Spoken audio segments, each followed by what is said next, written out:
Hello नमस्कार, स्वागत है आप सभी का अदर एजुकेशन और अन अकेडमी में। तो जैसा कि आपने थंबनेल देखा होगा कि यहाँ पर हम डिस्कस करने वाले हैं छत्तीसगढ़ एसआई के ऊपर मेंस का जो पेपर होने वाला है उसके ऊपर बहुत लोग को बहुत सारी शंकाएं, बहुत सारा डाउट है और क्वेश्चन का पैटर्न कैसा होगा, एग्जाम कैसा होगा, इस पर बहुत सारे सवाल हैं। क्योंकि हम जब भी क्लासेस लेते हैं, क्योंकि आपको पता होना चाहिए कि इस चैनल के अंदर पे बहुत सारी क्लासेस चल रही हैं एसआई मेंस के लिए, चाहे वो रीजनिंग की बात करें, मैथ्स की बात करें, इंग्लिश की बात करें, हिस्ट्री की बात करें, हिंदी की बात करें, ज्योग्राफी की बात करें। ये तमाम चीजें चालू हो चुकी है ऑलरेडी हमारे चैनल के अंदर पर।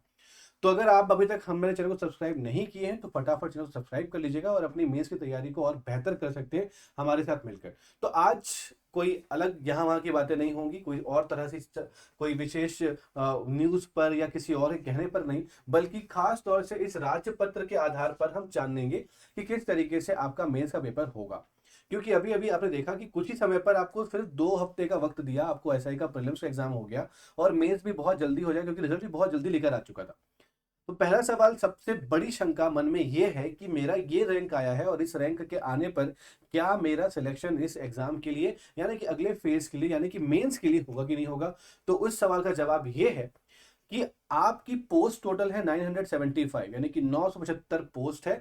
और इस राजपत्र में, इस नोटिफिकेशन में साफ साफ लिखा हुआ है कि जितने भी पोस्ट हैं उसके 20 गुना लोगों को हम मेंस के एग्जाम के लिए बुलाएंगे। यानी कि 975 975 पदों के लिए उसको अगर मैं 20 से गुणा करता हूं तो 19,500 इतनी कुल पदों के लिए आपको बुलाया जाए, इतने कुल रैंक वालों को आपको आगे मेंस के लिए बुलाया जाएगा। अगर आपका रैंक 19,500 या 19,500 से कम है तो मुबारकबाद, आप सब एग्जाम निकाल कर मेंस देने के लिए बिल्कुल जाने वाले हैं। तो आपको पहले ही शुभकामनाएं, मुबारकबाद और ऑल द वेरी बेस्ट। ठीक है, मेंस एग्जाम कब होगा इसके बारे में हम अभी चर्चा नहीं कर सकते क्योंकि ये मन गढ़ंत बातें करना कोई मतलब नहीं है, नॉनसेंस चीजें हैं। तो हम सेंसिबल बातें करेंगे और ये जब भी नोटिफिकेशन जारी कर दिया जाएगा कि डेट आ जाएगी, वो आपको खुद ना खुद आपको नोटिफिकेशन आ जाएगा।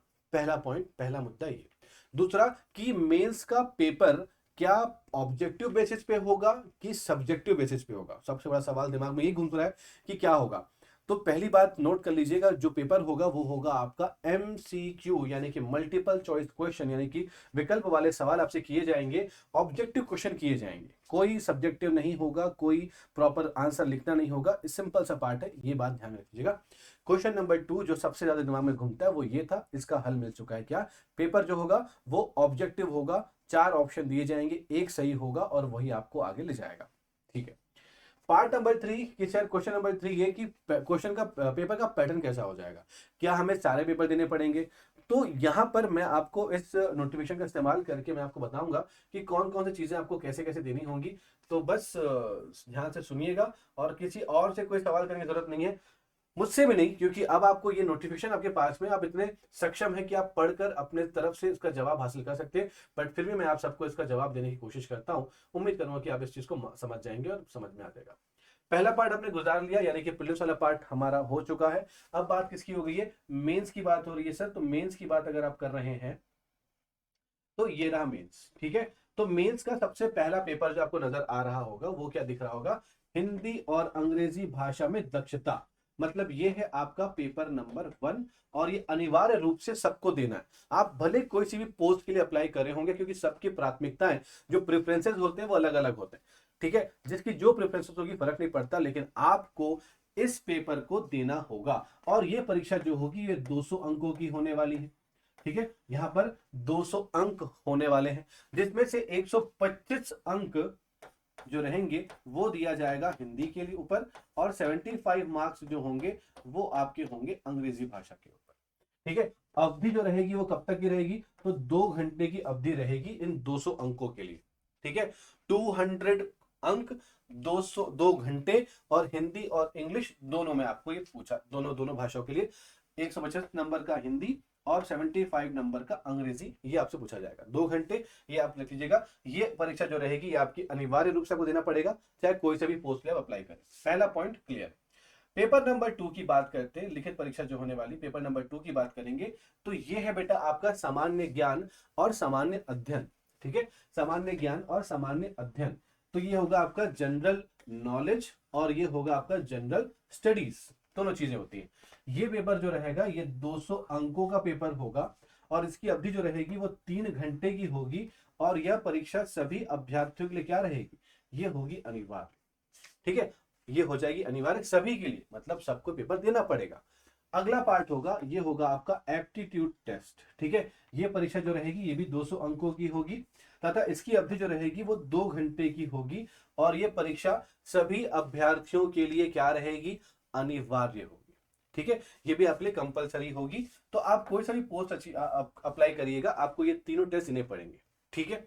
अगला पॉइंट जो आता है, अगला जो 4th नंबर पर पेपर होगा, भैया चलो आगे, तो वो क्या है, विज्ञान, विज्ञान मतलब साइंस, इसके अंदर पर गणित, भौतिकी और रसायन तीनों होगा। ये परीक्षा जो होगी ये भी 200 अंकों की होगी और इसकी अवधि जो रहेगी वो 2 घंटे की रहेगी। साथ साथ में ये परीक्षा सबको देना पड़ेगा क्या, नहीं यार विज्ञान तो मेरा ठीक नहीं था, अब क्या करें, नहीं, ये उन्हीं को देना पड़ेगा, उन अभ्यर्थियों को जिन्होंने क्या किया गया है, इसके अंदर पर क्या चुना हुआ है, रेडियो डिपार्टमेंट और अंगुली चिन्ह डिपार्टमेंट, इन दोनों के अंदर पे पद के लिए अप्लाई किया होगा, उनको विशिष्ट रूप से ये वाले दोनों चीजें देनी पड़ेगी, उप निरीक्षक एसआई, रेडियो और अंगुल चिन्ह के लिए, ठीक है। ये हो गया चौथा। अब बात करते हैं पांचवा। ये पांचवा पेपर भी आपके लिए अनिवार्य नहीं होगा।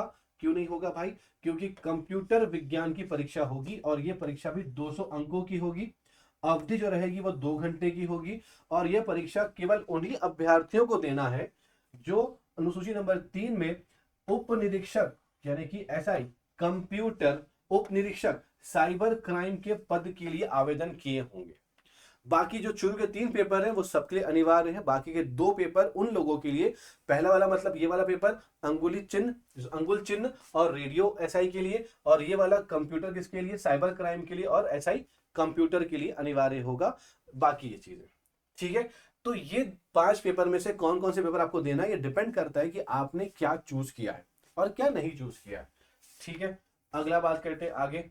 तो इसके बाद जो रहेगा, जाहिर सी बात है अगर आप प्रीलिम्स मेंस निकाल लेते हैं तो आपके पास वहां पर शारीरिक दक्षता का जो भी वो आपका टेस्ट होगा, यानी कि आपका फिजिकल एबिलिटी टेस्ट होगा, जिसके अंदर पर ये मार्क्स दिए गए, नंबर दिए गए। लंबी कूद में आपको 60 अंक होंगे, ऊंची कूद में 60, गोला फेंक में 60, 100 मीटर दौड़ में 60 और 1500 मीटर में भी आपको 60 अंक दिए जाएंगे। जितना अच्छा परफॉर्म करेंगे उतने अच्छे आपको अंक मिलेंगे। सीधी सी बात है, आपको समझ में आता है क्या होगा। इसके लिए ऑलरेडी बहुत से लोग फिजिकल ट्रेनिंग करना चालू कर चुके, करते रहिएगा, बट दिमाग की ट्रेनिंग बहुत जरूरी होती है, ये लगातार बनाइएगा, तभी आपको एसआई मेंस में करने का मौका मिलेगा। उसके बाद होता है इंटरव्यू, साक्षात्कार, जहां पर वो होगा 100 अंकों का। क्या इसमें क्या बेसिक जो पढ़ चुके, नहीं, नॉलेज टेस्ट तो आपका प्रीलिम्स और मेंस में हो चुका है, फिजिकल टेस्ट आपका दौड़ में करा लेंगे। उसके बाद इंटरव्यू जा रहे हो, वहां पर टेस्ट होता है पर्सनालिटी का। एक इंस्पेक्टर एसआई की पोस्ट लेने जा रहे हो ना भाई, तो आपकी पर्सनालिटी भी वैसी होनी चाहिए, सिंघम टाइप की, ठीक है। एकदम एटीट्यूड, ऐसा नहीं कि आप ईगो पे आ जा रहे हो, ठीक है, आप एकदम ओवर एटीट्यूड में, ओवर स्मार्टनेस में आ रहे हो, नहीं, ऐसा एटीट्यूड कि भैया हाँ, अगर आपके ऊपर जिम्मेदारी आएगी तो आप उस जिम्मेदारी को संभालने के काबिल हो, दिमाग से भी और शारीरिक रूप से भी। यही जाकर आपके आपके जो टेस्ट को क्लियर करोगे, इंटरव्यू क्लियर करोगे, और तब जाके आपको 100 में से बेहतर अंक दिए जाएंगे, कंबाइन करके फिर आपको आगे की तरफ बढ़ा दिया जाएगा। बोनस अंक दिए जाएंगे 10 नंबर के। क्यों, हर उस शख्स को, उस व्यक्ति को जिन्होंने राष्ट्रीय और अंतरराष्ट्रीय स्तर पर खेल कूद में प्रवीणता, ठीक है, राष्ट्रीय स्तर की प्रतियोगिता सीधा संचालन जो है उस खेल के अखिल भारतीय संघ द्वारा किया जाता है, उसमें भाग लेने वाले खिलाड़ी जो होंगे, ठीक है, उनको ही 10 अंक पाने की पात्रता होगी, बाकी किसी और को नहीं होगी। नोट कर लीजिएगा, अगर आप राष्ट्रीय स्तर खिलाड़ी हैं और आप तभी पात्र होंगे 10 अंक प्राप्त करने के, ठीक है। तो ये चीजें, तो कुल स्कोर की बात हो रही है, कितना स्कोर करोगे आखिर तक। बात करते हैं यहाँ पर कि एलिजिबिलिटी क्या थी, क्या क्या नहीं थी, ये भी हमने देखा था इसमें बहुत पहले भी, बट मैं फिर से रिपीट कर देता हूँ इस मोमेंट पे, और आपको मालूम चल जाए कि क्या क्या चीजें रिक्वायर्ड है और क्या नहीं है। अगर ये मिल जाए तो अच्छी बात है, जल्दी से, चलो भाई चलो भाई चलो भाई।